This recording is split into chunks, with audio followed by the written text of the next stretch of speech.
Okay, hey everybody, Teching and Barry back again, and we have a very special announcement to kick off today's video. That's right, you're not going to want to skip this intro segment. It's not going to be like all the other ones where I just do whatever nonsense pops into my head for about a minute. I hope that's been working, but no, something actually special to announce today. I am going to London, and some other people are going to London as well. Well, Rustage and Schwabity already live in London, but I'm going to London, and Briggs is going to London, and Too Spooky is going to London for MCM London Comic-Con. The convention is going to be from the 24th to the 26th. I'm planning on being there all those days. Also, William's going to be there. William from One Piece D&D. You know, he's the captain of the Devil's Luck Pirates. You know, he might pop in, make an appearance or so keep an eye out for him. But very special, on the 26th, that is Sunday at 1 p.m. on the Fringe stage, not the Cringe stage. I thought it was the Cringe stage too, although I'm going to be there, so maybe it is the Cringe stage. Whatever. We're going to be doing a special One Piece X Isekai D&D crossover thingamadoo. It's going to be really exciting, and if you're in London or if you want to go to that convention, if you're going to be in that general vicinity, Sunday, May 26th at 1 p.m., come on by and watch us play D&D live.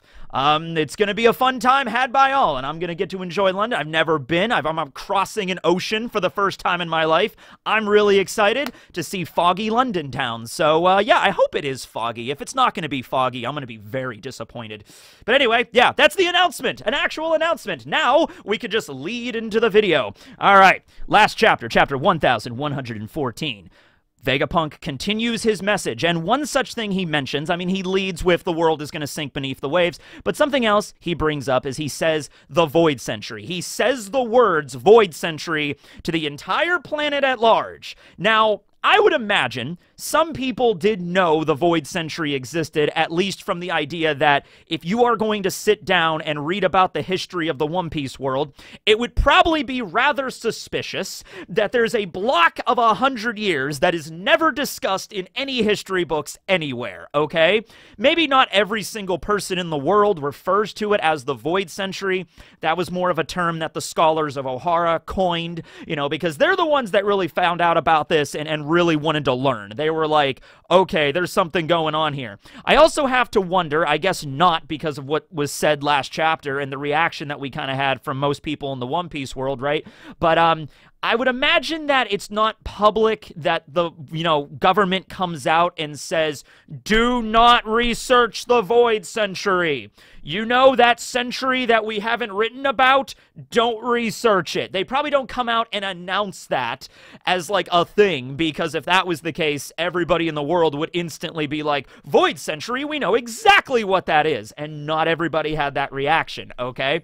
So it's probably not like one of the tenets or one of the, you know, unbreakable laws. I mean, it is, but it's probably not one that's like, you know, prescribed to the world at large. Like if there's a constitution or something of the world government, it's probably not listed there or something like that, right? The general idea is that's what Cypher Pole is for, okay? It's in school, you are probably taught the fake history of the world that the world government wants to present, you know, that kind of propaganda. And if any kid raises their hand and been like, hey, what happened 850 years ago? There's nothing in our books about that. The teacher will probably be like, oh, well, I guess it just wasn't important enough for the government to talk about it. You know, if it's not in the books, it's just not important. Don't worry about it, right? And then if that kid decides to grow up and study more and more about the Void Century, eventually probably Cypher Pole, like 1 or 2, are going to knock on his door and be like, hey, you should probably knock that off. And he's like, no, I shall not. And then they keep researching it. And then that's when, you know, some of the higher Cypher Poles show up at his door. And this time they have a gun. And this time they're a little bit more forceful with it. Like, hey, you should really stop that. And maybe they break some fingers or something, right? And then if he keeps going, they just kill him, probably, is probably what happens with that, right? So the most interesting thing, though, was that not only was it like normal citizens, you know, some might have heard about it, some might have not, some might have picked up on the idea. Like, it depends on how much you care about history, okay? Like, there's some people that just don't care about learning about history. It's not a subject they're particularly interested in, so they're just like, Void Century? I don't know much about history myself. All I care about is my radish farm, you know? But other people might be like, yeah, that is kind of weird that every time that we learned about this in school that all the history books kind of missed this century, right? But the most notable one was we cut to Marijois, where we see the Tenryubito reacting to Vegapunk's message in the Celestial Dragon City. And in particular, we see Shaoria. Shaoria is the younger sister of Charlos and the daughter of Roswald. Okay, so Roswald, we actually don't know their family name. It's Saint Roswald, Saint Charlos, and Saint Shaoria. Shaoria is the one that has done, you know, easily the least out of all of them. She really doesn't appear in the story all that much. I went over some stuff, the moments that she does appear in the Sabaody arc, but she hasn't showed up in like quite some time. It's mostly Charlos getting punched by Luffy, or getting smacked by Mulesguard, or being pancaked by Sai and Leo. He's the one that typically shows up. We do see Roswald every now and then. Of course, Charlos was the victim of the infamous Celestial Dragon hit-and-run incident when Luffy hit him and then they ran. And also Roswald is, of course, the victim of the even more notorious sit-and-run incident when God Usopp landed on him and used him as a lawn chair. Okay, these are very, very high-profile incidents that are well documented in the One Piece world. Shaoria, on the other hand, nothing really happened with her, but we do see her at Marijois watching the message, and when Vegapunk brings up Void Century Quasar, she's just like, what's that? I don't know what that is. I don't know, for some reason I feel like Shaoria would talk with like a 90s Valley Girl accent. Like, oh my god, Void Century? I don't know what that is. Jeez. You know, so I don't know. But here's the thing. The fact that maybe it's not just her, I'm sure there's other Tenryubito too. I highly doubt she's the only one that doesn't know about it, right? So that brings up a question. How much do the Tenryubito know about the Void Century? Do they learn about it? Like, what exactly is going on there, okay? So, very quickly, just to give you an idea of everything that happened with Shaoria up until now. She shows up alongside her father and older brother at Sabaody. They own a bunch of slaves. They're just generally horrible people that introduce the horrors of the Tenryubito to the One Piece, you know, story and the readers. That's the first time we see them. They go to the auction house. There's the moment where Charlos is about to shoot Hachi. Well, he does shoot Hachi, and then boom, Luffy shows up and punches him. And then you have Roswald that gets crushed by Usopp. They summon an admiral. Everybody in the auction house kind of like empties out. Shaoria was the one that was like, okay, well, I'm gonna shoot Kami. I'm gonna kill the mermaid that kind of started all this, just to kind of be like, whatever, she's our property, right? So she goes over to the tank with a pistol. She actually shoots Disco. Like, that's something I completely missed. You know, Disco is just like, excuse me, Miss Saint Shaoria, you haven't paid for the mermaid yet. Boom, boom, boom, and Shaoria just unloads into Disco. He doesn't die, but he does get shot. And so he goes down, and she's about to kill Kami, like point blank, and she's all chained up in the fishbowl. But then at the last moment, Rayleigh and Stanson, the giant, emerge from backstage. He knocks out Shaoria first because she's about to shoot Kami, and, you know, she falls over. And then he proceeds to use his big wave of conquerors to knock out the rest of the auction house. So there you go, Shaoria. You got an award. There you are. Good job. Okay, and then we do see her one more time after the Straw Hats are separated by Kuma and sent flying off to different islands. You do see one scene with Roswald and Charlos heavily wounded and being cared for by, like, the medics of the Marines and everything like that. And she's like, they'll pay for this. They'll know hell itself when I find them, you know, like, kind of thing. Because she was the only one that wasn't severely injured during the auction house incident, right? Okay. And that was the last time we basically saw Shaoria, all the way up until recently, okay? Now, a couple of other things here to understand. Tenryubito, some of the Tenryubito know about the Void Century without question, okay?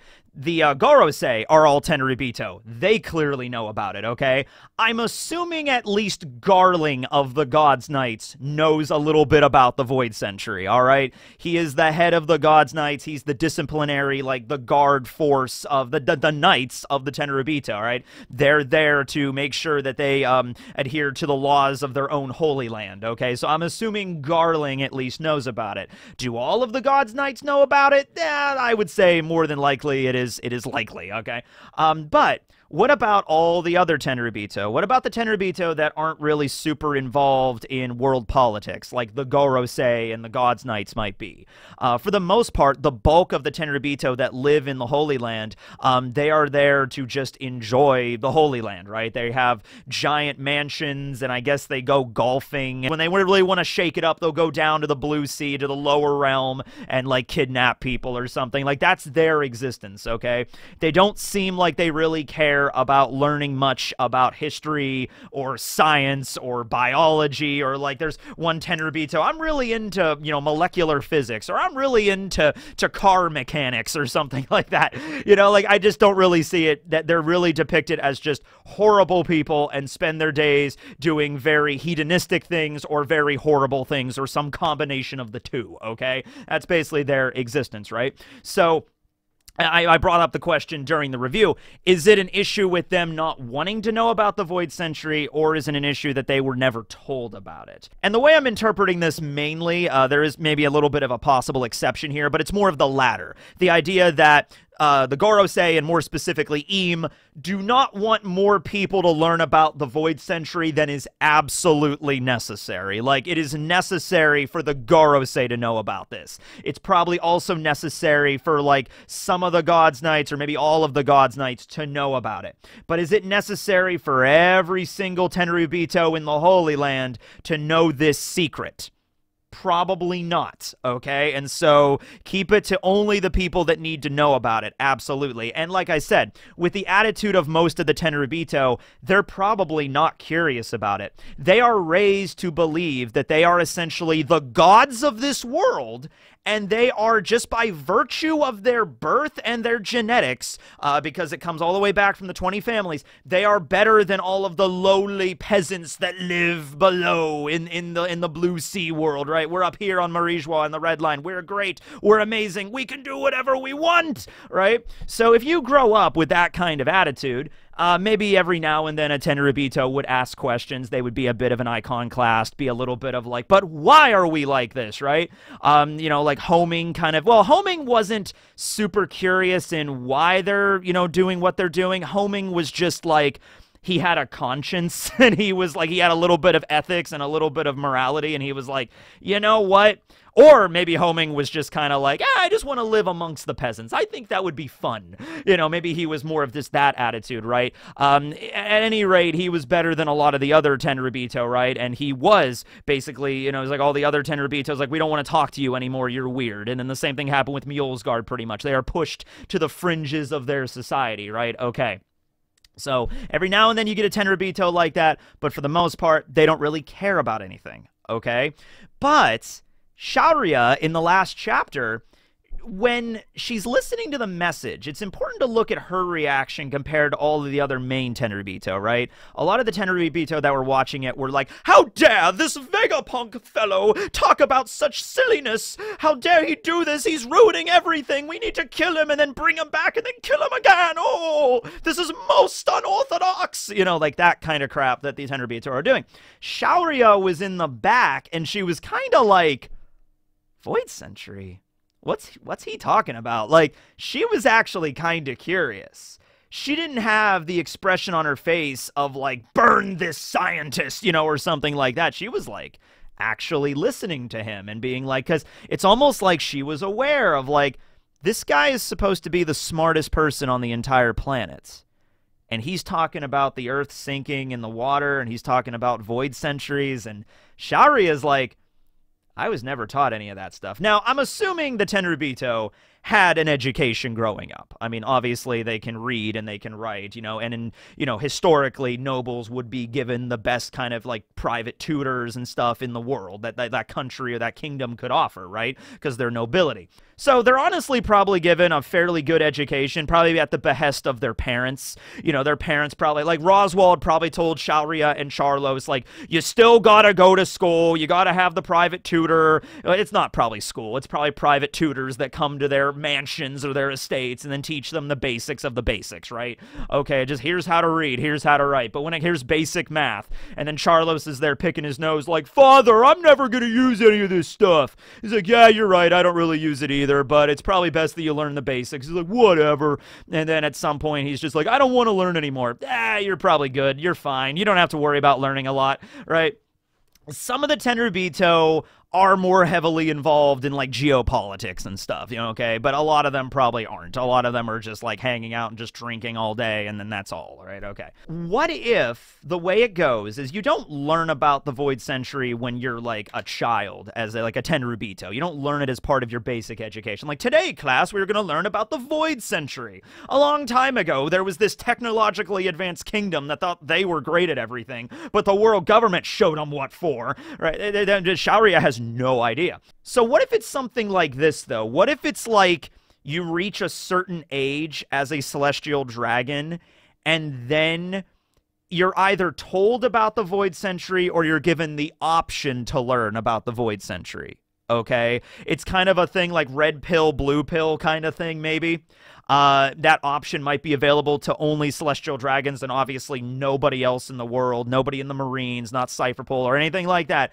Just the celestial dragons. Maybe when they reach like age 20, might even be later than that. Maybe when they're even older, like age 30 or something like that, you have an option. You can learn. It's like, okay, do you want to know about the true history of how the world government took over everything and where the 20 kings and all that stuff come from? Take the red pill. If you want to just keep on living the hedonistic lifestyle as a celestial dragon without any burdens of the past to worry you, take the blue pill. And the vast majority of the Tenryubito probably take the blue pill because it's like, I don't give a shit about history. Oh, all right, now, where is my giant bowl of caviar?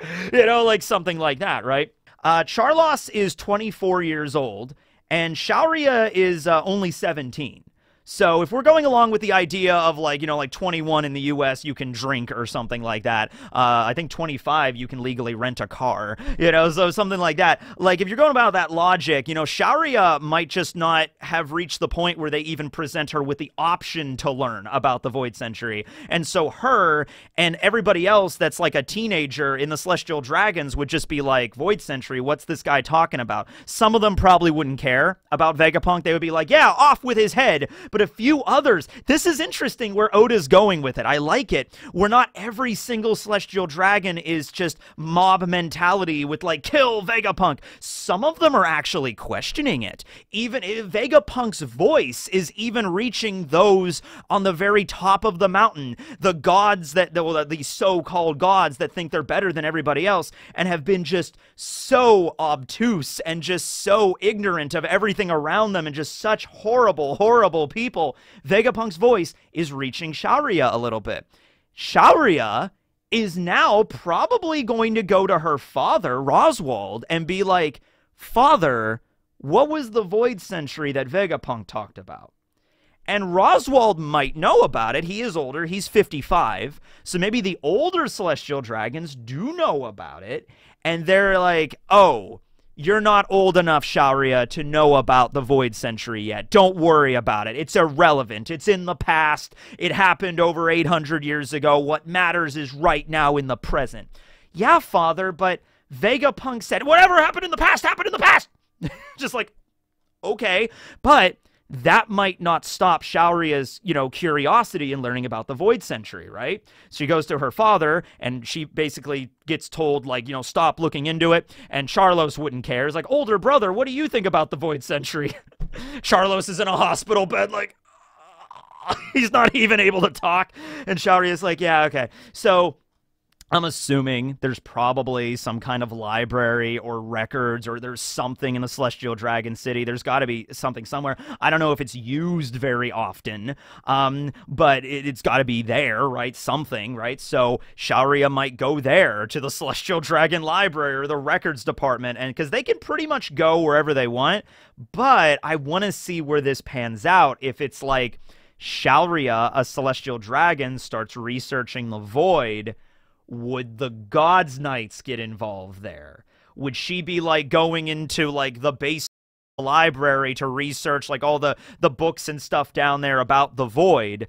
Maybe not the whole story is down there, but some records from the Void are in Marigeois. If that's anywhere they would be, that's where they would be. They're either in Marigeois, like the Celestial Dragon City, or if you want to go even more strict with it, the only place they would be, the only place would be in the basement of Castle Pangea. You know, like in the freezer section where the Straw Hat is and everything. Oh, what if Shaoria wandered down there? Now, that's a question. What if this record hall place, this library, wouldn't be in the Celestial Dragon City? What if it's in Pangea Castle? So Shaoria leaves the city, goes over to Pangea Castle. I'm assuming the Celestial Dragons would be allowed in there whenever they wanted to be. I mean, they're Celestial Dragons. They'd be like, I would like to visit the Hall of Records. And they'd be like, okay, Saint Shaoria, there you go. Well, here's a guard. He'll show you where it is. It's like, okay. And then maybe she's reading or something, and it eventually leads her down into the dungeons. And then she's like, what's going on down here? Oh, what's with this giant straw hat or something? And then she's looking around. Maybe she sees a book or something, and she sees a book or a tome or some an old codex or something of the Void Century. And she's like, what is going on here? And then that's when one of the God's Knights shows up and just shoots her, you know, and just be like, Saint Shaoria, you're looking into places that shouldn't be looked into. You're wandering into places that even the Tenryubito should. You're wandering into places even gods need to fear to tread. And she's like, wait, what? Boom! Dead. The Celestial Dragons are horrible people, for the most part. You know, Mulesguard and Homing being sole exceptions, and Homing's wife, who we still don't know the name of, sole exceptions to those. But I bet throughout history, there were a few others that asked some questions that they shouldn't have. And when it comes down to it, if Eam and the Gorosei have to kill one of the Celestial Dragons because they're getting too close, they're learning a little bit too much, you know, they're like, okay, Saint Shaoria's poking around where she shouldn't be. All right, send one of the God's Knights. They're not above killing one of their own. We saw that with Mulesguard when he ordered Sai and Leo to attack Charlos. He was put on trial. Garling passed judgment, and he was killed. All right, on the cross of the world government, he died. All right, so they're not against that. I would imagine it was the same thing, because Eam probably really wants to make sure. Or if there is an option with like red pill, blue pill kind of situation, right? If it is something like that, if you do choose to take the red pill, they might just kill you outright. Or they don't kill you, but you're like part of that you know something that not the other Tenryubito know, and you're going to be carefully watched and observed. Okay, or maybe that's what happens how you join the God's Knights. Right? It's just like, if you take the red pill and learn about the Void Century, you gotta serve as a God's Knight. And so you're basically watched by the other God's Knights, like you're all kind of one unit, and the Gorosei are carefully observing you and stuff like that. You have more responsibility now as a Tenryubito. You have to fulfill that responsibility, and if you shirk it, then you're dead. And then maybe most Tenryubito, if they hear about that option, like at age 30 or something, like, wait, more responsibility? Screw that. I'm taking the blue pill, right? Good decision, right? But if Shaoria has not reached the point in her life where they would even offer her the, you know, the red pill, blue pill kind of thing, it's just like she's poking around asking questions that she shouldn't know about, that's when they might just eliminate her. You know, that's what the God's Knights. The God's Knights are there as, yes, maybe oh, wait a minute. I just thought about something involving the God's Knights, because, you know, the God's Knights, everybody's kind of questioned, like, when do the God's Knights get involved, right? Like, Fisher Tiger attacked Marigeois. Where were the God's Knights? Kuma attacks Marigeois. Where are the God's Knights? Sabo is lurking around, and the revolutionaries are attacking the admirals in the city. Where are the God's Knights? What if the God's Knights are literally there to just police themselves? I mean, that was their job that was given to us. I assumed it was more broad than that. But maybe that is their sole job. It's like, make sure the Tenryubito don't get too out of line. Make sure they don't ask any questions. Make sure they don't do something that might result in that. Although, that can't really be the sole case, because Homing was able to leave. Like, Homing was just able to leave the Holy Land. It's moments like that that really make me think that the God's Knights really were like the Supernovas, like an 11th hour, last-minute addition to the One Piece story. Like, maybe even an editor or something went over to Oda and be like, maybe there should be more warriors, maybe more people to fight in Marijois. And Oda's like, yeah, I'll come up with something. The Lord God's Knights. They're God's Knights. Yeah, there's God's Knights. They're there now, sure. Okay, maybe. I don't know. Maybe it was retooled from something earlier. Like, maybe Shanks' dad was always intended to be a Tenryubito, but maybe the idea of the God's Knights and like, oh, maybe Shanks' dad was the leader of the God's Knights or something. Maybe that was something added later, because there's a few points in the story that I question, like, the God's Knights should have been there to help, like, Akainu with Kuma, or should have been there to help fight against the revolutionary commanders alongside Green Bull and Fujitora. But I guess maybe there's like, oh, leave it to Marines, so that's their job. Leave it to Akainu, it's their job, right? Maybe only after the Marines fail. Like, if Green Bull and Fujitora failed to stop the Revolutionary Army commanders, or if Akainu failed to stop Kuma, that is when the God's Knights show up. That is when they get involved, right? Maybe something like that. Or maybe it's only when a direct assault on Pangaea Castle occurs, you know, and it's like after Kong and everybody are defeated, that's when God's Knights get involved. But yeah, I think they probably know about the Void. Gorosei do. Obviously, Eam does because he lived through it. Maybe the Gorosei did too. But I'm interested into seeing what Shaoria is actually going to do here, if they actually lead that to something. Maybe Shaoria goes up to her friends and is like, what was Vegapunk talking about? And maybe her friends don't care, or maybe some of them do care, and maybe they all try to look into it and they get killed because they're asking too many questions. But anyway, that was the video. Thanks for watching. Let me know down in the comments below how you feel about this development in the story. Still a lot of stuff to cover in the last chapter. We're on break coming up next week. And also, MCM London, going to be there on the 24th to the 26th, and we're doing the panel on Sunday the 26th at 1 p.m. Be there or be square-shaped. All right, anyway, thank you, everybody. Techie 101 signing out.